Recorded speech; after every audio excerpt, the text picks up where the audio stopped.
Satu, kita undang ke studio pada hari ini untuk kita sama-sama bincangkan seperti yang saya sebutkan tadi, rasionalisasi subsidi minyak. Dan bersama saya petang ini Profesor Abdul Ghaffar Ismail, Ketua Bahagian Penyelidik Islamic Development Bank (IDB). Prof, selamat datang. Baik, topik yang panas dan hangat diperkatakan ketika ini.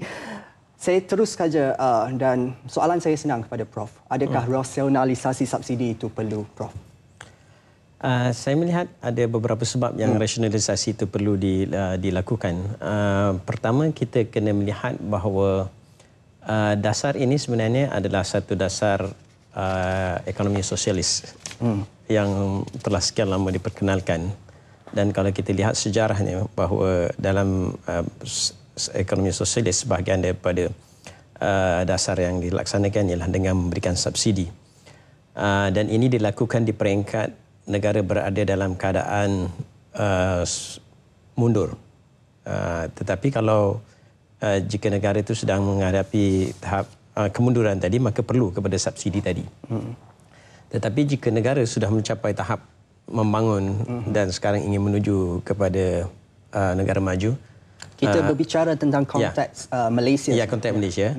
Maka kita lihat bahawa kita perlu berubah dari segi negara yang bersubsidi kepada negara yang tidak bersubsidi, iaitu yang ditentukan oleh pasaran.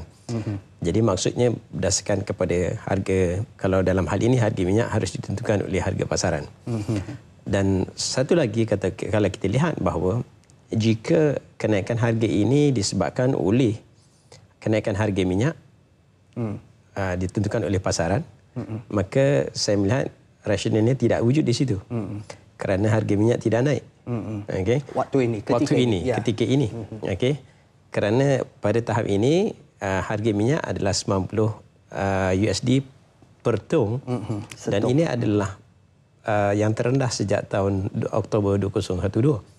Jadi kalau kita bandingkan dengan harga minyak pada tahun 2012 di Malaysia, waktu itu ialah 0.61 sen USD per liter. Tapi sekarang 0.71 sen per liter USD.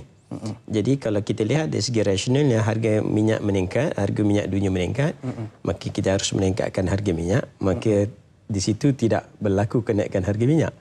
Jadi disebabkan itu berlaku pengurangan dalam subsidi ke arah minyak, maka sebab itu harga ini meningkat. Dan dijangka harga minyak ini tidak akan meningkat kerana untuk tempoh sehingga mesyuarat OPEC yang akan datang pada bulan November 2014. Kecuali di situ berlaku sekurang-kurangnya hujung tahun ini tidak akan berlaku peningkatan harga kerana OPEC tidak akan bermesyuarat sehingga November 2014, kerana di situ kita lihat akan berlaku perubahan atau tidak, kerana ada berlaku faktor ekonomi dunia yang sekarang ini ketidakstabilan di Timur Tengah. Jadi mungkin akan berlaku pengurangan dalam penawaran. Tetapi apa yang berlaku sekarang ialah berlaku kelebihan dalam penawaran dalam stok minyak dunia. Jadi di situ apakah bersetuju untuk menaikkan atau tidak. Okay. Tapi rasional yang ketiga tapinya saya lihat bahawa dalam bajet negara, kalau lihat tahun lepas, kita berbelanja sebanyak 268 juta bilion. Okay. Di mana sebanyak 33 bilion adalah untuk bayaran pindahan. Bayaran pindahan ini maksudnya ialah untuk, contohnya seperti BR1 Malaysia, subsidi, dia termasuk dalam tu. Jadi kalau kita lihat jumlah ini adalah sebanyak 12.5% daripada jumlah bajet keseluruhan, atau 15% daripada jumlah perbelanjaan mengurus. Jadi kalau kita lihat di situ, jumlah ini adalah besar. Dan kalau kita lihat jumlah ini besar, kenapa tidak belanja ini mungkin diagihkan untuk belanja ekonomi atau untuk belanja sosial yang lain. Okay. Maksud Profesor di sini sebenarnya rakyat sudah terlebih dahulu menikmati subsidi itu dalam bentuk BR1M, Bantuan Rakyat Satu Malaysia. Dan selepas itu diumumkan rasionalisasi subsidi itu yang menyebabkan kenaikan harga petrol. Dan kita pun setakat ini saya lihat bahawa tidak berlaku kejelasan dari segi sampai bila subsidi ini akan diteruskan atau akan diberhentikan. Okay. Sebab kita lihat bahawa jumlah itu adalah besar sebanyak 33 bilion. Apakah kita umpamanya 5 tahun lagi kalau kita naikkan, kita biarkan harga ini tanpa subsidi, maka 5 tahun lagi maka kita tidak ada subsidi, maka pada waktu itu harga minyak akan stabil. Jadi itu yang kita, yang dalam hal ini kita harus jelas. Maksudnya kerajaan harus menjelaskan dengan jelas bahawa subsidi ini adalah sebanyak ini untuk minyak tempoh tertentu dan dia akan, subsidi ini tidak akan wujud lagi untuk minyak dan akan mengikut pada harga pasaran. Dan gariskan rasionalnya. Jadi gariskan rasionalnya di mana jumlah yang diperuntukkan untuk subsidi minyak tersebut. Itulah aspek yang sering dipersoalkan kerana ada yang mengatakan bahawa tidak bolehkah pihak kerajaan terlebih dahulu mengumumkan bahawa rasionalisasi subsidi yang ini akan dibuat dalam tempoh tertentu, mungkin untuk 3 bulan ataupun setengah tahun akan datang. Tapi apa yang berlaku sekarang ialah pengumuman itu dibuat beberapa jam sebelum pelaksanaan berlaku. Jadi saya rasa ini pun kerana ada faktor yang mungkin faktor yang terdekat ini kerana akan berlaku perubahan struktur perbelanjaan kerajaan. Kalau katakan jumlah tersebut ingin dikekalkan dalam penzahiran penyata laporan keuangan kerajaan untuk 2015, jadi kalau ditunjukkan bahawa angka tersebut berlaku penurunan, maka akan dipersoalkan kemudian apakah telah berlaku pengurangan dalam bayaran pindahan dalam akaun kerajaan. Jadi kalau berlaku sekarang di mana sebahagian daripada subsidi minyak itu diambil, maksudnya tidak ditiadakan, maka dipindahkan kepada bayaran pindahan lain. Jadi yang saya nampak ialah jumlah itu tidak akan berubah dari segi penyata yang akan dizahirkan nanti dalam penyata laporan keuangan. Prof sendiri bagaimana Prof melihat, adakah pengumuman itu tepat pada masanya sekarang ini dengan keadaan dan situasi ekonomi global dan juga dalam konteks Malaysia ni? Dari satu segi yang bagi saya nampak ialah tepat dan tidak tepat pada waktunya.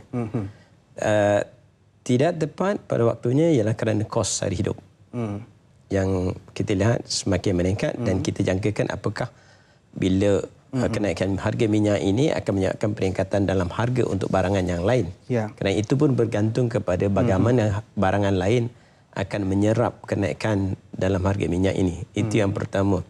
Yang saya rasa tepat atau tidak, saya rasa ini mungkin tidak tepat. Kerana kos sara hidup telah meningkat. Tapi di satu pihak yang lain, kita lihat bahawa ia juga tepat kerana kita ingin mengurangkan perbelanjaan untuk subsidi kerana ini mungkin akan membebankan perbelanjaan kerajaan.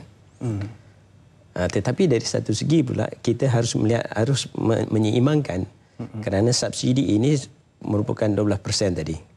Tapi kalau banding dengan negara, mungkin negara jiran kita umpamanya 1/3. 33%.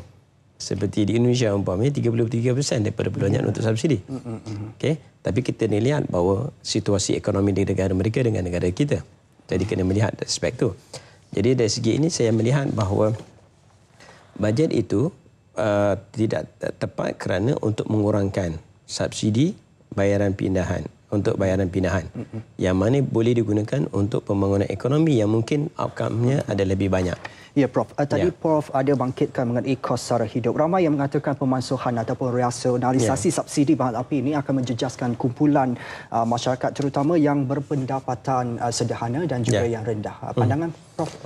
Saya rasa dalam hal ini kita harus memperkenalkan bahawa apa yang kita laksanakan sekarang ialah subsidi itu adalah merata untuk semua.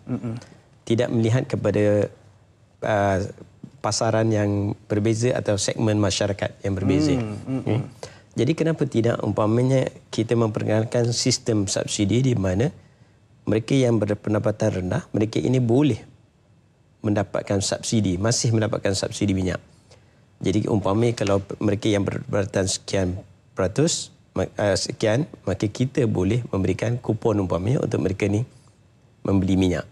Saya rasa tidak sukar untuk dilaksanakan. Kumpulan sasaran. Kumpulan sasaran. Okey. Dan kita nakkan juga bahawa mereka yang berada di luar negara juga yang datang ke sini tidak menggunakan minyak yang bersubsidi. Cuba kita bayangkan di Thailand, RM1.51 USD per liter. Begitu juga di Singapura, saya lihat bahawa $1.80 USD per liter. Jadi kalau kita bayangkan berbanding dengan kita 0.71 USD per liter, maka kita dapati di situ akan berlaku nanti unsur penyeludupan. Itu yang disebutkan sebagai ketirisan. Ketirisan yang itu. Jadi sistem harus dilaksanakan. Maksudnya sistem subsidi itu harus dilaksanakan, bukannya merata untuk semua rakyat, tetapi harus disegmenkan mengikut masyarakat berpendapatan rendah, masyarakat sederhana dan tinggi. Baik Prof, untuk 2-3 hari lagi Jumaat ini kita akan dengarkan pembentangan bajet 2015. Harapan Prof? Harapan saya cukai pendapatan turun. Okay. Sebab saya duduk di Jeddah, tak ada cukai pendapatan. Rasionalnya ya, kalau kita lihat di sini, kalau katakan rasionalnya kita dapati bahawa kos sara hidup meningkat. Jadi kalau kerajaan untuk mengekalkan tahap penggunaan pada masa sekarang untuk menyokong pertumbuhan ekonomi domestik, maksudnya penggunaan domestik harus dikekalkan, maka pendapatan boleh guna harus ditingkatkan. Dan ini caranya ialah dengan menurunkan kadar cukai. Dan kalau kita lihat dari satu segi di mana mereka ini harus berbelanja kerana minyak. Jadi maksudnya di sini adalah kita berbelanja minyak di satu pihak yang telah meningkat, maka pendapatan yang masuk ke dalam poket kiri kita juga harus meningkat. Jadi ini caranya dengan kita meletakkan atau menurunkan kadar cukai tadi. Jadi mungkin tax brackets kita harus diubah supaya dapat mengurangkan dari segi ada peluang tak untuk bajet 2015? Saya rasa ada ruang di situ kerana di sini kita lihat ada yang perlu diimbangi di antara dua poket kanan dan poket kiri.